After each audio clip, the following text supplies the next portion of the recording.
the relationships, because the fact that you're having this obsession about this person is showing that you have misplaced your energy. You have misplaced your energy and given this person power over you. And this is what you are supposed to be healing from. It is that tendency to abandon yourself and give away your power. Is meant to awaken you to all of the toxicity that you have inside of you and how you give your power away and misplace your energy. Really a power struggle. It's a power dynamic that you have to overcome. And you have to learn to take back all of your power from this person. You have to take back all of your power so that you can move forward with your life and apply that power and attention to something tangible, to building something tangible in your life.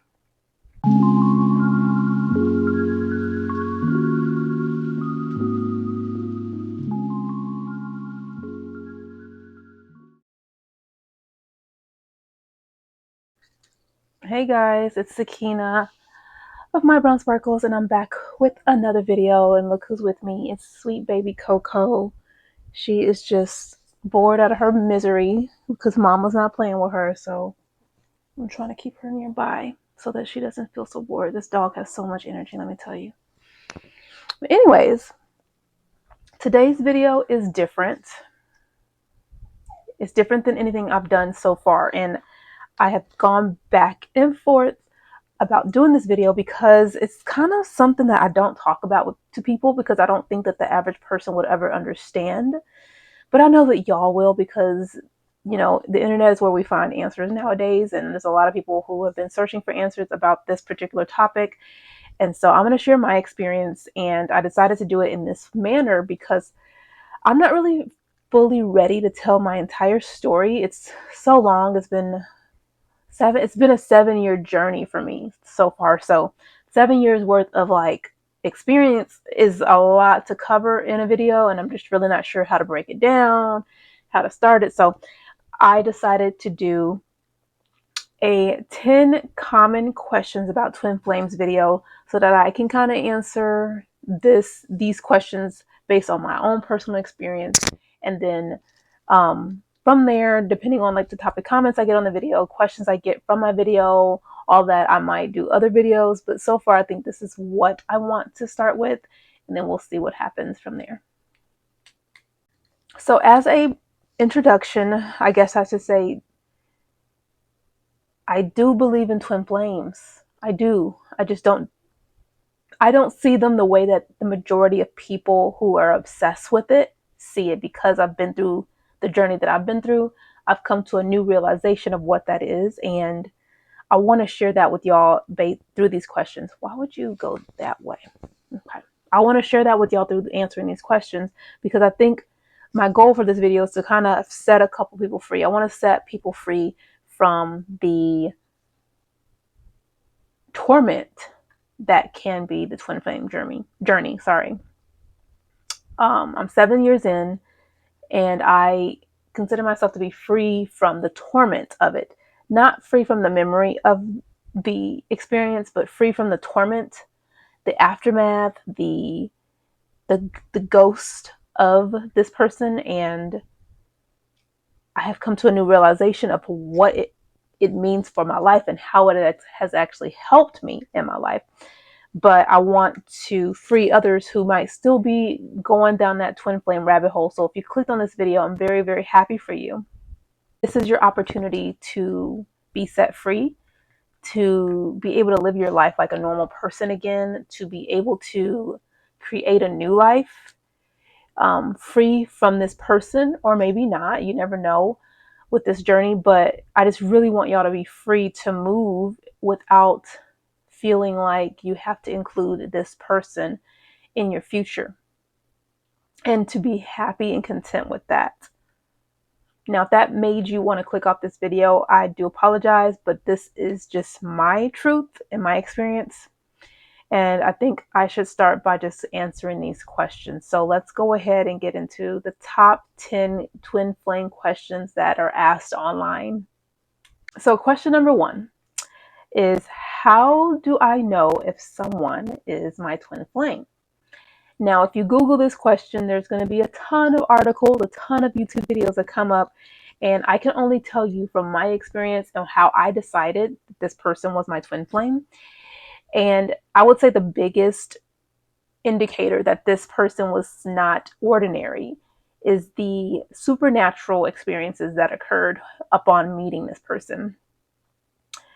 Um, so, for background, the first supernatural experience that occurred in my life was when it was about a week or so after I met this person.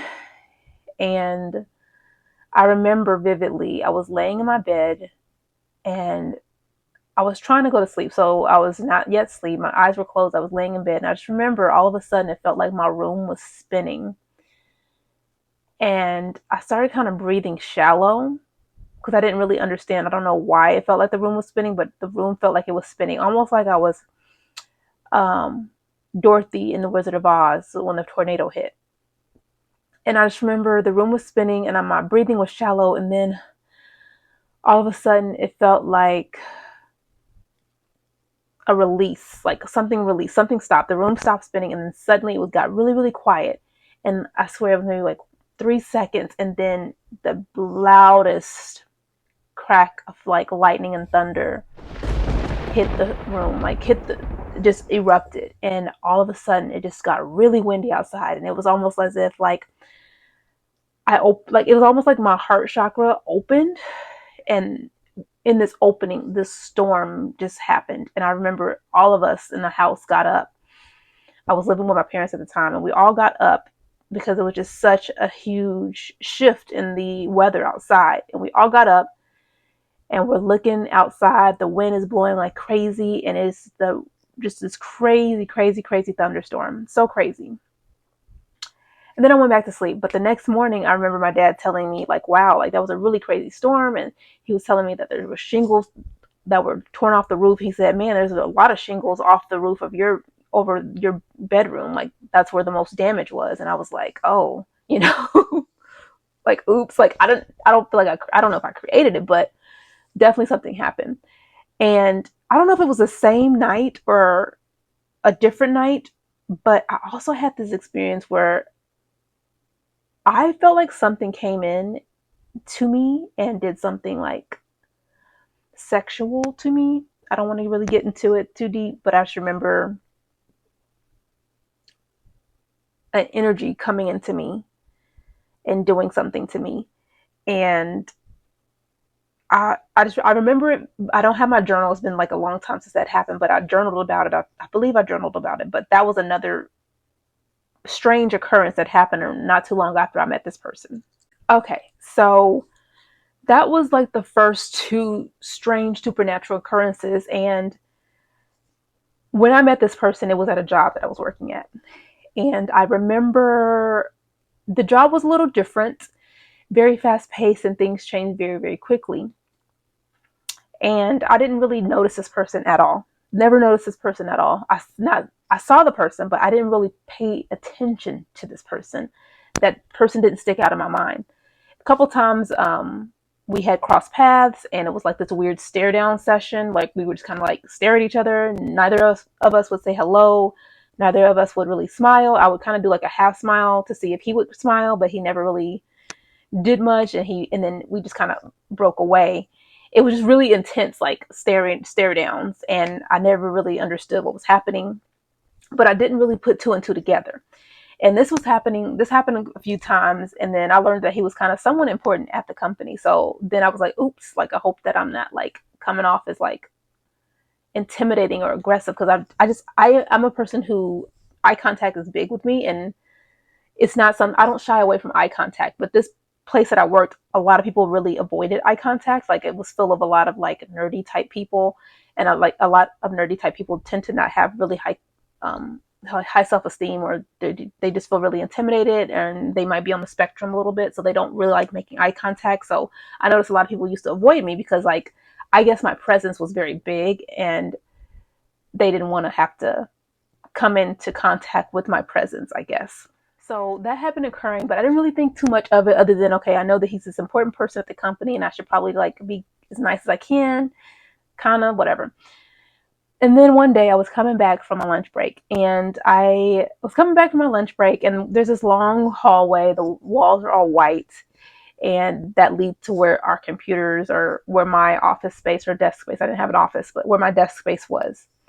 And I remember as I turned to get into this hallway, and I was about to stroll down the hallway towards, the entrance to where my desk was. It felt like time stopped, like time literally stopped and froze. And then he comes walking past me, like in front of me, like, a few yards ahead of me. But he walks down the hallway, like crossing the hallway. He looks at me, he smiles, he looks ahead, and he keeps walking. And behind him is like the other person that he worked close with and their assistants.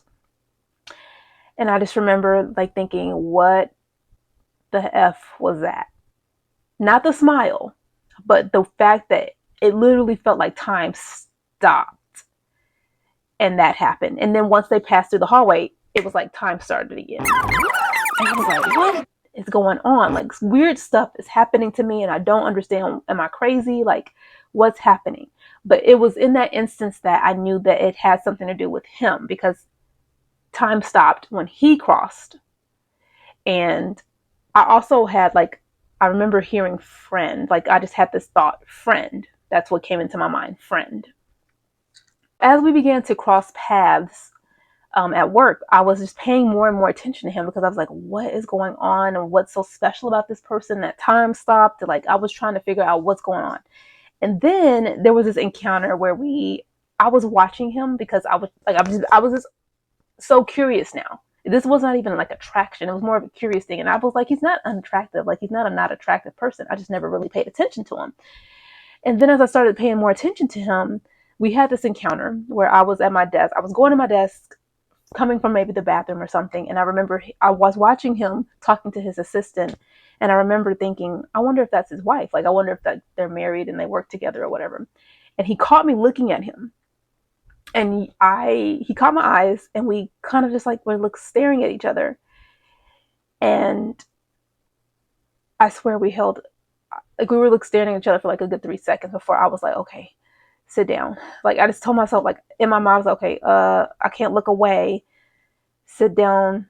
And as I sat down, I just remember I sat down at my desk so slowly, and then I turned my head slowly back to my computer and like put my head down and started working. And I was like, oh my God, oh my God, oh my God. Like, it felt like there was some kind of chemistry attraction happening in that moment. And I was just freaking out, because I was like, oh God, I don't know how to stop making eye contact with him. Like, I didn't know how to stop. And it was just progressing.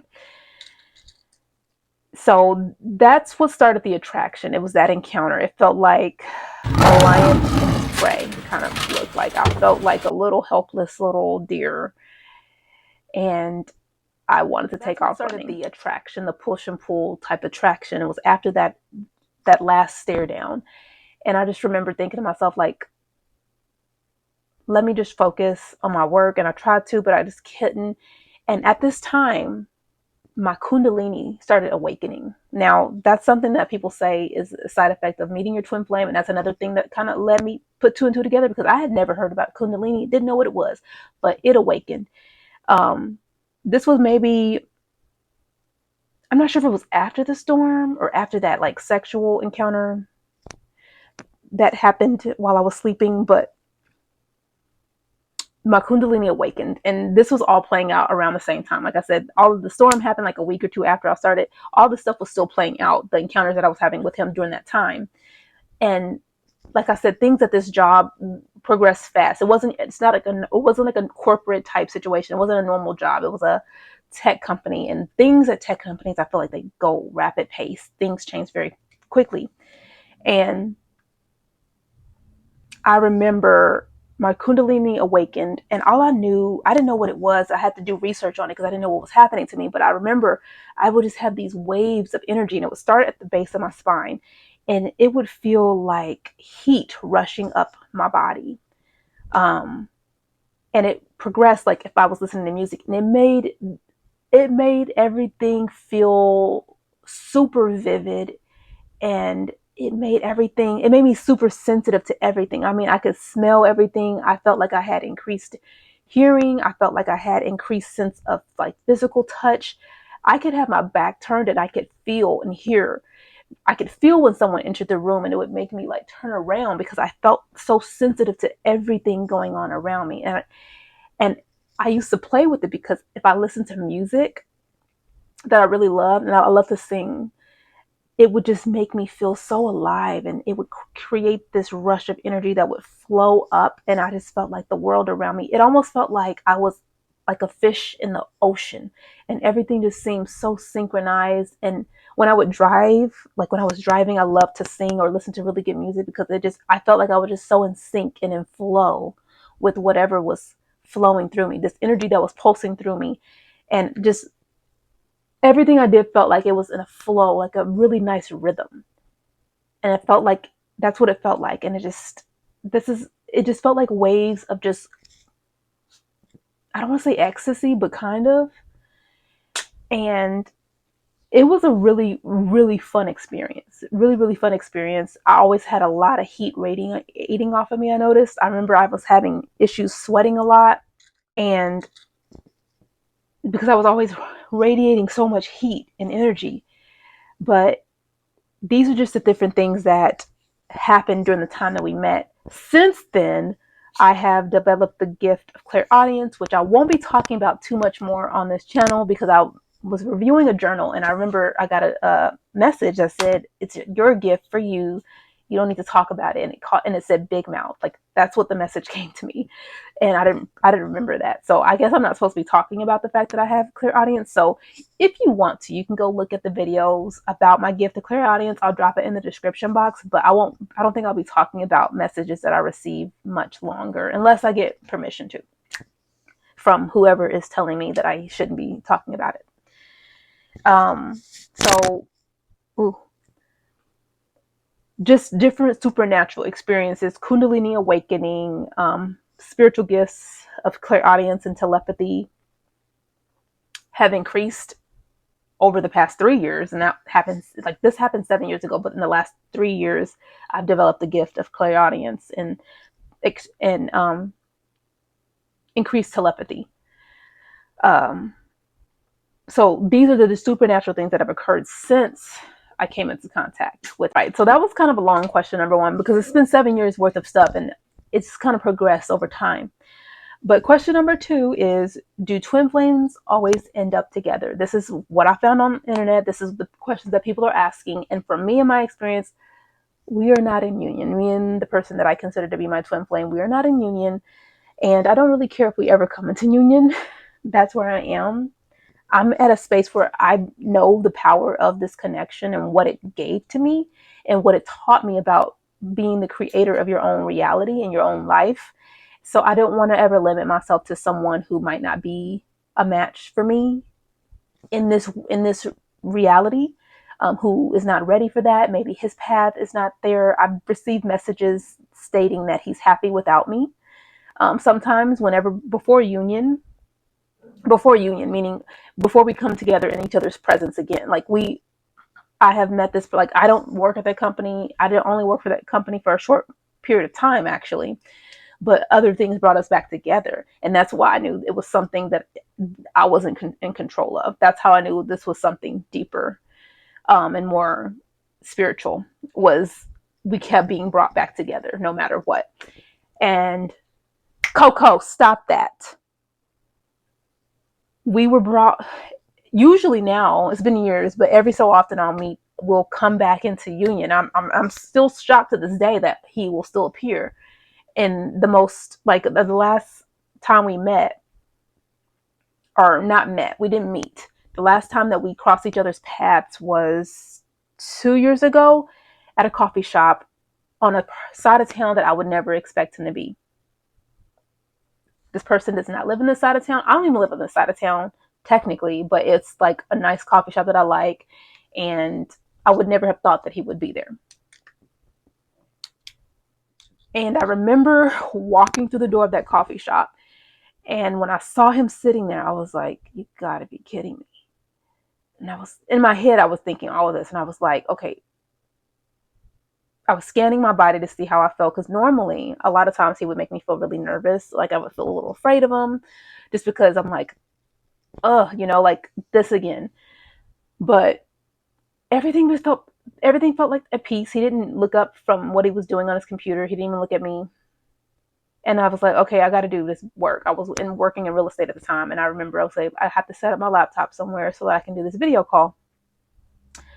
But I want to keep my eye on him. I don't want my back to him. Like, I want him to be like somewhere where I can keep an eye on him. And I sat there and I did my video call. And I remember eventually, like, he looked at me. He looked back at me because his back was to me. He looked back at me several times. And I remember seeing that from my peripheral. And then eventually he left. And later that night when I went to bed, I went and I was asking God questions about that encounter. I was like, what's going on with that? And I was like, what brought us together? Is like this, are we coming together or something like that? And then what did he think? And I just heard pretty, like that's what he thought. And then I heard not interested. Like he's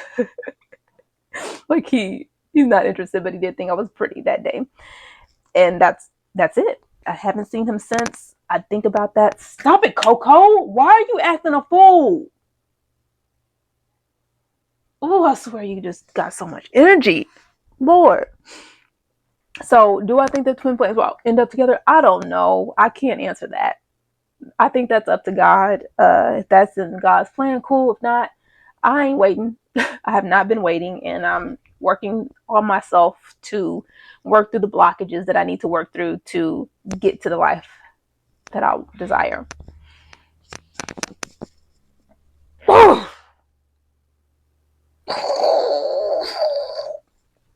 Okay. And you shouldn't wait either. Okay, question number 3. What is the purpose of twin flames? So the purpose, not based on what I've read, but based on what I've experienced, based on what Spirit has taught me and shown me and told me, my experience is that I have a gift. I have a gift.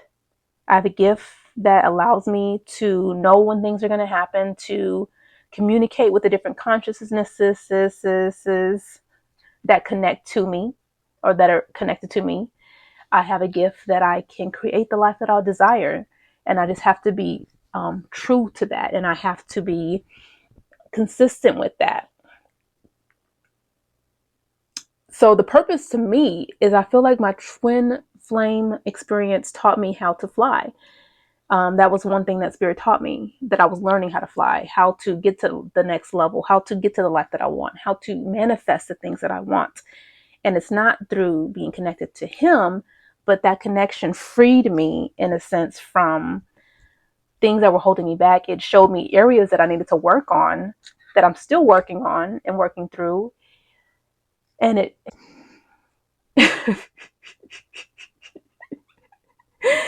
it just showed me how powerful I am in creating, and the power of emotion when it comes to manifesting and creating your life. So that is what I think the purpose of my twin flame journey has been, is to just show me how powerful I can be when I put my mind and thoughts and my energy towards the direction of the life that I want, and not allowing my emotions to get triggered and all of that. Like, it's really a lot of inner work that I feel like the twin flame journey has brought up for me. And that attachment that you get, that limerence, really, that's what it is, that you get for this person, is also your teacher. It's a teacher to show you that you are giving someone else your power when you have those feelings, when you cannot let go, and when you attribute all the beauty and favor in your life,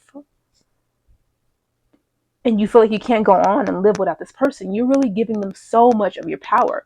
So that's where the twin flame journey becomes like this Dr. Jekyll and Mr. Hyde, because in the beginning, when you're in that stage, the bubble phase is what they call it, I think. When you're in that beginning phase, it feels amazing. And then once that disconnection happens, that first disconnection happens, the separation is what they call that, then things in your life, things get back to normal. The bubble phase energy is gone, and then you're stuck dealing with your real life, and real life is challenging. And I got to a point where I was like, why am I giving so much of my attention to this person who has never done anything for me? We have never had a real relationship, not even a conversation, no more than just like a couple words, of hey, or, hello, that kind of thing. And it sounds crazy, but it's still, all this weird, crazy stuff still happened to me. Oh my God, I swear to God, I'm about to kill my dog. Let me pause. Okay, so Coco's dead. No, she's not. I promise. She's still here and she's still biting the crap out of me. Yeah, I realized as I was growing and learning, doing my inner work and learning about myself, I was like, I'm giving this dude way too much power over me. Like, the intensity of those emotions, I attributed to the best part, like the best experience of my life. That's how intense the Kundalini experience was for me. It was just so intense and it felt so good. And so when I was trying to visualize and manifest, all I could think about was when I felt that amazing energy flowing through me. And it was always attributed to when I met him. And so it kind of creates this cycle of like coming back together. And I remember getting messages that like he would feel the same way, meaning like there were points where he would miss me because he was also receiving that boost of energy. He was receiving that surge of energy from me as well. So I would receive that from him and he would receive that from me. And there were times where he would probably say, he misses you, is what I would hear. I would get messages that he misses you. And then other times I would get messages where he's happy without you. And I'm cool with that. That's fine too. But I think what it means is that we've found different sources to feed us. We no longer need each other to feed our happiness, to create that sense of peace in ourselves. And I don't even necessarily want to necessarily get, well, no, I would go through that again because it was so amazing. I'm telling you, it just feels like you just have so much life and you feel so connected to everything. I mean, I imagine that's what it feels like to be on like ecstasy or something like that, but I've never taken the drug. But whenever I hear about people who've experienced taking X or something like that, that's what it sounds like they feel like. They just feel like love and that's what the Kundalini experience was like for me. Now you can see how the twin flame journey can be addictive to people, and they can get addicted to it because it does create this surge of emotions and just the chemistry, I'm sure, happening in your brain is probably off the charts during that time. But you end up having to, when you wake up from these states. And I was like, I don't want to be doing this, like, because this person is not, there's no real connect, like there's no real 3D interaction. And whenever we really got close to it, it would freak me out because of the intensity of the emotions and whatever is happening in my body.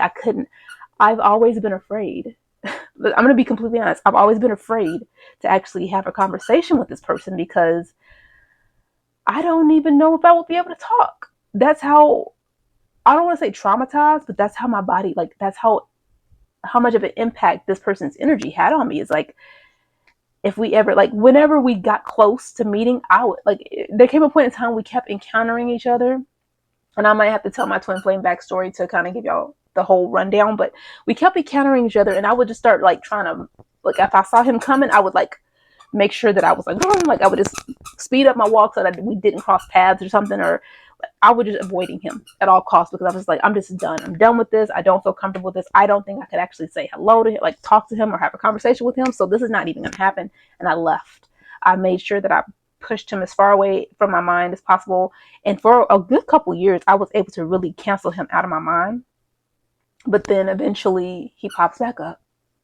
But I'm okay with that now. Now I'm in a space where, okay, I'm okay with this person coming into my thoughts and for me to think about this person. And it's not like I'm attached to them. It's just like, I feel like that was such a pivotal moment in my spiritual transformation that I'm never going to forget him. I'm never going to forget the person who was the catalyst for such a profound spiritual experience in my life. So in a nutshell, if you were to ask me, I'm sorry, my dog is biting on her toy in the background. Stop it, Coke. Can you play with something else? The way she looks at me like, who are you talking to?